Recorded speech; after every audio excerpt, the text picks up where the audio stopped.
میرے رسول پاک علیہ السلام کی خدمت میں عورتیں آئیں، عرض کرنے لگے یا رسول اللہ اسلام میں ہمارے لیے بھی کوئی نفع ہے؟ حضور نے فرمایا کیا ہوا؟ کہنے لگی حضور ہمیں تو نقصان ہی نقصان نظر آ رہا ہے اپنے حق میں، حضور بتلائیں اگر آپ کے دین میں کوئی خیر ہے تو ہم کلمہ پڑھیں فٹافٹ، باقی تو دنیا میں ہمیں اپنا نقصان ہی دکھائی دیتا ہے۔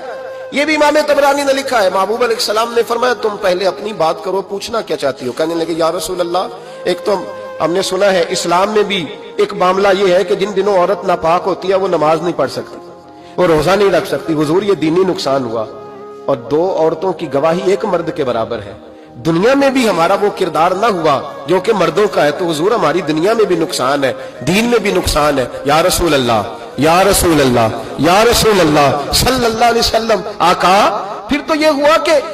ہفتے مہینے کے بہت سارے دن عورت ویسے ناپاک رہی، دین سے دور رہی،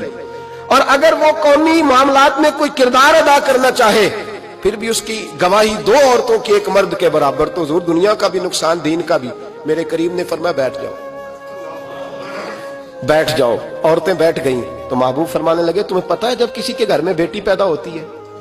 حضور کیا ہوتا ہے؟ فرمایا میرا مالک دو فرشتے بھیجتا ہے،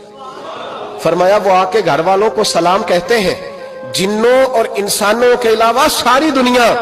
ان کے سلام کو سنتی ہے۔ فرمایا پھر وہ فرشتے اپنے پروں سے اس بیٹی کو ڈھانپ لیتے ہیں اور پھر اس کے سر پر پھیرتے ہیں، اور فرمایا پھر وہ ان کے باپ کو کہتے ہیں ان کی صحیح طرح پرورش کرنا،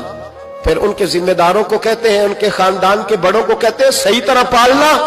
اگر تم ان کی یہ لفظ سنو میرے محبوب کے، حضور فرمانے لگے رب کے فرشتے کہتے ہیں اگر تم نے صحیح پرورش کر کے بیاہ دیا تو اللہ قیامت تک تمہاری مدد کرے گا۔ کس طرح؟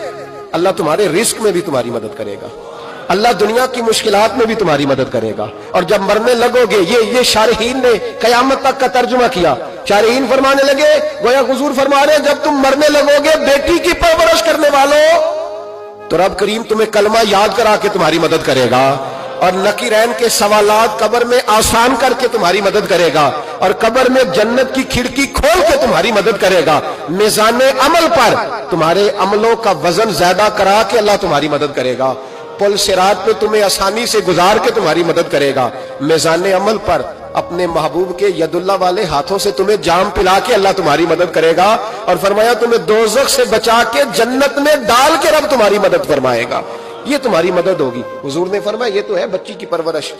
اور میرے محبوب نے فرمایا اور تو تمہیں پتہ ہے جب کوئی عورت حاملہ ہوتی ہے تو اسے کیا ملتا ہے؟ بیویاں تو پہلی بات سن کے رونے لگی، ان کے آنچل آنسوؤں سے بھیگ گئے۔ محبوب فرمانے لگے جب کوئی عورت حاملہ ہوتی ہے تو رب اسے اسی طرح کا اجر دیتا ہے جس طرح اس مجاہد کو اجر ملتا ہے جو جہاد فی سبیل اللہ میں جاتا ہے، اتنا اجر اللہ حاملہ عورت کو دیتا ہے۔ اور محبوب کریم علیہ السلام فرمانے لگے جب وہ بچے کی پیدائش ہوتی ہے، جب بچہ جنتی ہے تو رب اسے اتنا اجر عطا کرتا ہے جتنا رب کریم ایک شہید کو اجر عطا فرماتا ہے، ایک شہید کے برابر مالک اسے اجر دے۔ اور شہید کا اجر تو آپ کو پتہ ہی ہے کتنا ہے، اس کا پہلا قطرہ زمین پہ گرتا ہے تو گناہ اللہ سارے معاف فرما دیتا ہے۔ فرمایا اللہ عورتوں کو یہ اجر دیتا ہے۔ میرے محبوب فرمانے لگے شرط صرف اتنی ہے کہ اپنے خاوند کی فرما بردار رہنا،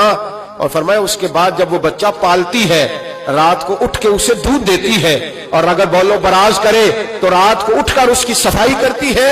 فرمایا جو بیوی اپنے بچوں کی خاطر رات بیدار رہے گی رب کریم اسے اتنا ہی اجر دے گا جتنا رات کو اٹھ کے نفل پڑھنے والے کو اجر عطا فرمائے۔